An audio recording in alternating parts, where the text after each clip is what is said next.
नमस्कार दोस्तों, स्वागत है आप सभी का आज के मुख्य समाचार के इस वीडियो में, जहां हम आपके लिए हर दिन लेकर आते हैं देश और दुनिया की तमाम बड़ी खबरें। एक एक करके सभी बड़ी खबरों के बारे में आपको सटीक जानकारी देंगे।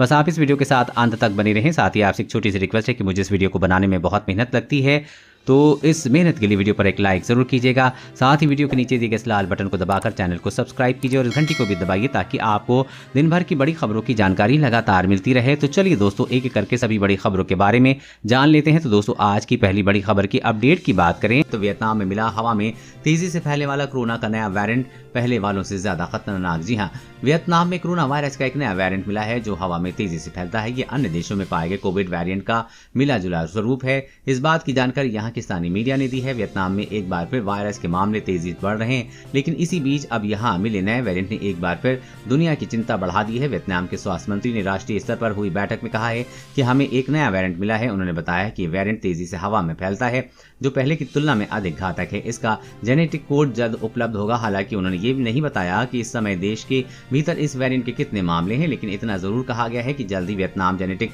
स्ट्रेन को लेकर घोषणा करेगा। और अगली बड़ी खबर की बात करें तो दूसरे राज्यों में गाड़ी ले जाना होगा आसान। परिवहन मंत्रालय बना रहा है नए नियम। जी हाँ, गाड़ी को एक राज्य को दूसरे राज्य से ले जाने और में दोबारा रजिस्ट्रेशन कराने के लोगों को कई जटिलताएं प्रक्रियाओं से गुजरना पड़ता है। इसे देखते हुए केंद्रीय परिवहन मंत्रालय गाड़ियों के रजिस्ट्रेशन को लेकर एक नया कानून लाने जा रही है। परिवहन मंत्रालय के मुताबिक अब किसी एक राज्य की गाड़ी दूसरे राज्य में ले जाया जाएगी तो उन गाड़ियों का रजिस्ट्रेशन इन सीरीज में किया जाएगा। इस रजिस्ट्रेशन से गाड़ियों को एक राज्य से दूसरे राज्य में जाना आसान हो जाएगा और दोबारा रजिस्ट्रेशन का कोई झंझट नहीं रहेगा और लोग आसानी से एक राज्य से दूसरे राज्यों में अपने वाहनों को चला सकेंगे। गाड़ियों के मामले में मौजूदा नियम में यह है कि अगर किसी गाड़ी को एक राज्य से दूसरे राज्य में शिफ्ट कराना होता है तो उसका उस राज्य में फिर से रजिस्ट्रेशन कराना होता है। इससे गाड़ियों के पेपर समेत अन्य कागजातों को भी ट्रांसफर होता है। इसके लिए दोनों राज्यों में कई जटिल प्रक्रियाओं से गुजरना पड़ता है। परिवहन मंत्रालय IN सीरीज के रजिस्ट्रेशन की योजना बना रही है। इस सीरीज के रजिस्ट्रेशन होने के जिस राज्य की गाड़ी है उससे उसी किस राज्य में मौजूदा वक्त में गाड़ी चल रही है, दोनों जगहों पर ये रजिस्ट्रेशन काम आएगा। इस रजिस्ट्रेशन से गाड़ियों को एक राज्य और दूसरे राज्य में जाना आसान हो जाएगा। और अगली बड़ी खबर की बात करें तो कोरोना से बचाव के सबसे बड़े अस्त्र सैनिटाइजर के 60% सैंपल फेल। जी हां, कोरोना काल में संक्रमण में बचाने के लिए सरकार ने जोर शोर से मास्क और सैनिटाइजर के इस्तेमाल का प्रयास किया था और प्रचार किया था। वहीं कालाबाजारी और नकली सामान बेचने वालों ने इसे आपदा के अवसर के रूप में इस्तेमाल करना शुरू कर दिया। देश में 200 से ज्यादा ब्रांड के सैनिटाइजर बिक रहे हैं, लेकिन असली और नकली की पहचान कर पाना मुश्किल है। खाद्य एवं औषधि विज्ञान के सैनिटाइजर को जो सैंपल लिए उसमें से 60% फेल हो गए हैं। नकली सैनिटाइजर के कारोबार की शिकायत मिलने के बाद विभाग के अधिकारियों ने पिछले महीने में सिर्फ 900 सैंपल लिए, जिसमें से 500 सैंपल मानकों पे खरे नहीं उतरे। अधिकारियों ने बताया कि इन सैनिटाइजर में मिथाइल अल्कोहल पाया गया है, जो कि आंख के लिए खतरनाक माना जाता है। सस्ता होने के कारण मिथाइल का सैनिटाइजर में इस्तेमाल किया जाता है। वहीं ग्रामीण क्षेत्र में बड़े पैमाने पर नकली सैनिटाइजर का खेल चल रहा है। बड़े कारोबारी नकली सैनिटाइजर की पैकिंग करके बेचने का काम कर रहे हैं। और अगली बड़ी खबर की बात करें तो किसानों को मोदी सरकार का तोहफा, खरीफ फसलों को MSP में जबरदस्त इजाफा। मानसून सीजन होने के साथ ही सरकार ने किसानों को बड़ा तोहफा दिया है। खरीफ फसलों की MSP में अच्छी बढ़ोतरी की गई है। धान की MSP 72 रुपए बढ़ाकर 1940 रुपए प्रति क्विंटल कर दी गई है। तिल की MSP में सबसे ज्यादा 452 रुपए प्रति क्विंटल की बढ़ोतरी हुई है। तुअर और उड़द की दाल MSP 300 रुपए बढ़कर अब 6300 रुपए प्रति क्विंटल हो गई है। देश में अब खरीफ फसलों की बुआई शुरू होने वाली है, जिससे कि पहले खरीफ फसलों की MSP में बढ़ोतरी सरकार की तरफ से सकारात्मक कदम है। केंद्रीय मंत्री नरेंद्र सिंह तोमर ने कहा है कि केंद्र सरकार ने खरीफ की फसलों पर 50% तक MSP बढ़ा दी है। पिछले 7 साल से किसानों के हित में फैसले ले रहे हैं और उनकी समस्याओं में समाधान के लिए चर्चा करने के लिए हर वक्त तैयार है। सरकार का जोर किसानों की आमदनी बढ़ाने पर है। और अगली बड़ी खबर की बात करें तो वुहान की लैब से निकला था कोरोना वायरस, सबूतों से हुआ साफ। कोरोना वायरस अब चीन बुरी तरह से फंसता चला जा रहा है। पहले ये शक था कि महामारी फैलाने वाला ये वायरस चीन ने बनाया, लेकिन अब इसके पुख्ता सबूत सामने आ रहे हैं। दुनिया के 2 प्रख्यात वैज्ञानिकों ने सबूत के साथ कहा है कि वुहान की लैब में वायरस तैयार किया गया। ब्रिटिश और नॉर्वे के वैज्ञानिक ने सभी पहलुओं की पड़ताल के बाद कहा कि वुहान इंस्टीट्यूट ऑफ वायरोलॉजी की बायोसेफ्टी लेवल 4 लैब में ही कोरोना वायरस के मूल स्वरूप को बदलकर उसे अत्याधुनिक संक्रामक बनाया गया। डेली मेल की एक खबर के अनुसार दोनों वैज्ञानिकों ने अपनी स्टडी में कहा है कि अब महामारी फैल गई तो चीनी वैज्ञानिकों ने सबूत मिटाने का काम किया। चीनी वैज्ञानिकों ने रिवर्स इंजीनियरिंग के जरिए वायरस को बदलने की कोशिश की ताकि ऐसा लगे कि यह वायरस चमगादड़ से विकसित हुआ है। इस वैज्ञानिकों ने कहा है कि वुहान लैब में जानबूझकर डाटा को नष्ट कर दिया गया है, इसे छिपाया गया है और गायब कर दिया गया है। जिन वैज्ञानिकों ने आवाज उठाई उन्हें चीन ने या तो चुप करा दिया है या फिर गायब करा दिया है। दोस्तों, आपकी इस पर क्या राय है, नीचे कमेंट करके जरूर बताइएगा। और अगली बड़ी खबर की बात करें तो चीन की चालबाजी जारी, एलएसी पर अत्याधुनिक हथियारों से लैस किए सैनिक। जी हां, भारत और चीन के बीच लद्दाख में पिछले 1 साल से चल रहा गतिरोध अभी भी जारी है। तनाव भले ही कम हो, लेकिन चीन को पिछले 1 साल के भीतर भारत की ताकत का एहसास जरूर हो गया है। लिहाजा उसने एलएसी पर तैनात सैनिकों को नए हथियारों से लैस कर दिया है। सूत्रों के मुताबिक भारतीय सेना की आर्टिलरी में शामिल multi barrel rocket launcher BM-21 grade LAC पर तैनात। लिहाजा चीन ने भी पूर्वी लद्दाख में multi barrel rocket launcher PHL-11 तैनात किए हैं। ये एक बार में 40 रॉकेट दाग सकता है। इस लॉन्चर में 122 मिलीमीटर के रॉकेट लगे हैं।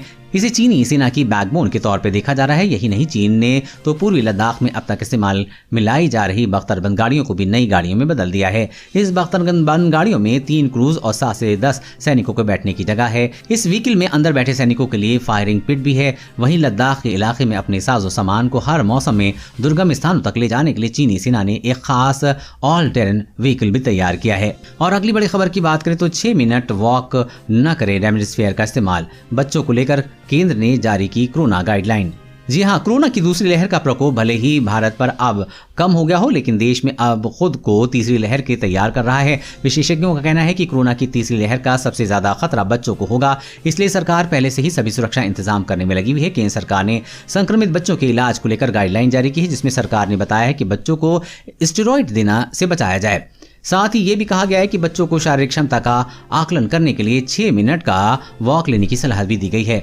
गाइडलाइन में रेमडेसिविर के इस्तेमाल से भी बचने की सलाह दी गई है। साथ ही स्टेरॉइड भी निगरानी के साथ केवल गंभीर मरीजों के लिए दिया जाए। केंद्र सरकार ने कहा है कि बच्चों की शारीरिक क्षमता की जांच करने के लिए उन्हें 6 मिनट वॉक कराएं। बच्चों की उंगली में पल्स ऑक्सीमीटर लगाकर उनमें 6 मिनट तक वॉक करने के लिए कहा जाए। अगर इस दौरान उनका ऑक्सीजन लेवल 94% से नीचे आता है तो 3-5% भी गिरता है या सांस लेने में दिक्कत दिखाई देती है तो उसी के आधार पर बच्चों का अस्पताल में भर्ती कराया जाना चाहिए। और अगली बड़ी खबर की बात करें तो SBI ग्राहकों के लिए खुशखबरी, अब नॉन मेट्रो शहरों के ATM में जितना मर्जी करो विड्रॉल नहीं लगेगा कोई चार्ज। जी हां, देश का सबसे बड़ा सरकारी bank state bank of India इस महामारी में अपने सभी ग्राहकों को भरपूर सुविधाएं दे रहा है। बैंक ने नए नियम लागू कर दिए हैं, जिसमें ग्राहकों द्वारा एक दिन में कैश निकालने की सीमा को बढ़ा दिया गया है।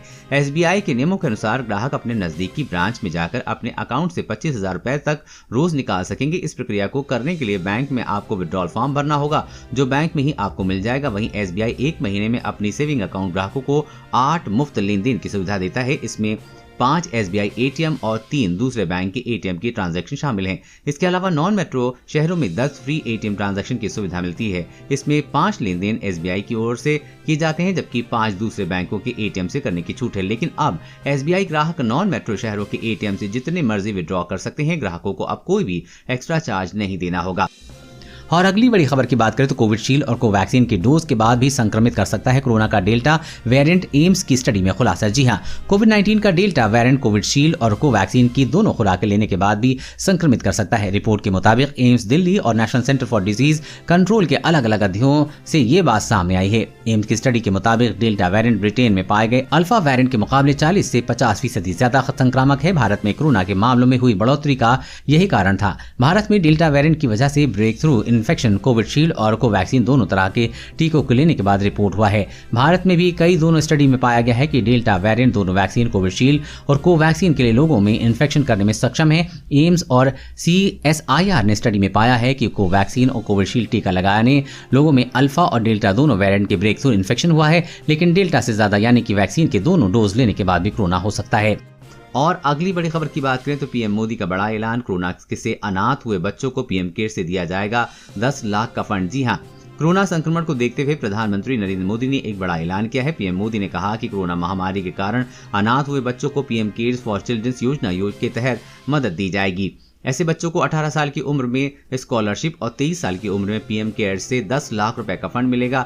इस बात की जानकारी पीएम कार्यालय द्वारा दी गई है। पीएमओ ने बताया है कि कोरोना के चलते जिन बच्चों ने अपने माँ बाप को खो दिया है उन्हें एजुकेशन के लिए लोन की सुविधा दी जाएगी। इस लोन पर ब्याज का भुगतान पीएम केयर फंड से लिया जाएगा।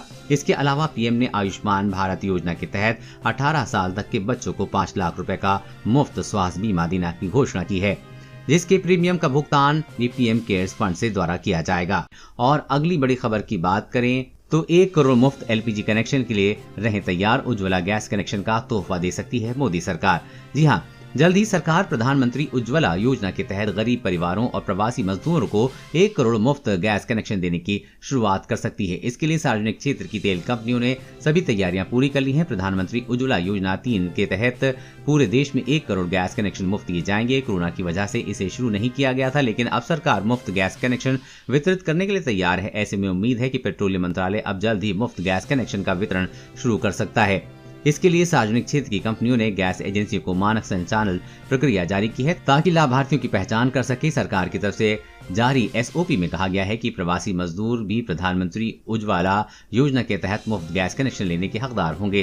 प्रवासी मजदूरों को पते के दस्तावेज की जगह शपथ पत्र जमा करना होगा। संबंधित अधिकारी जांच के बाद कनेक्शन जारी कर सकते हैं। दोस्तों, आज की खबरों बस इतना ही। इसी तरह हर रोज काम की खबरें जानने के लिए आप हमेशा हमारे साथ जुड़े रहें।